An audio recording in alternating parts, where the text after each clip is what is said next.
जय जोहार संगवारी हो। मैं हूं आपन के संग ललिता चक्रधारी और आपमन देखा तो न्यूज प्लस 21। चल एक नजर डालथन बिहने के 10 बड़े खबर में। छत्तीसगढ़ पुलिस में बड़े फेरबदल हुई। देर रात बदले गई कतको जिला के एसपी संतोष कुमार सिंहला मिलेस रायपुर के जिम्मेदारी। छत्तीसगढ़ विधानसभा के बजट सत्र आज ले पक्ष विपक्ष दोनों हा एक दूसर ला घेरे के तैयारी करिस। हंगामा के आसार। प्रधानमंत्री मोदी संसद में आज राष्ट्रपति के अभिभाषण ला दी जवाब।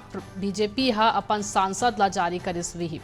ज्ञानवापी परिसर में वजूखाने और शिवलिंग नुमा आकृति के सर्वे के मांग वाली याचिका पर सुप्रीम कोर्ट में हुई सुनवाई। दिल्ली सरकार में मंत्री आतिशी आज क्राइम ब्रांच के नोटिस के जवाब दी। आज आई उत्तर प्रदेश के बजट योगी सरकार विधानसभा में करही पेश। झारखंड विधानसभा में चंपई सोरेन सरकार के फ्लोर टेस्ट आज हुई। कानपुर देहात में शादी रे लहुटत कार अनियंत्रित होके नाला में पलटी 6 लोगन के हुई मौत। शंकर महादेवन जाकिर हुसैन संग 4 संगीतकार ला मिले ग्रैमी पुरस्कार। पाकिस्तान में एक पुलिस स्टेशन पर आतंकी हमला हुई। 10 पुलिसकर्मी मारे गए। ऐसे ने जम्मू खबर पर हमारे चैनल लाइक और सब्सक्राइब कर जन भूलू। बने रहो न्यूज प्लस 21 में आप मन के हक के बात।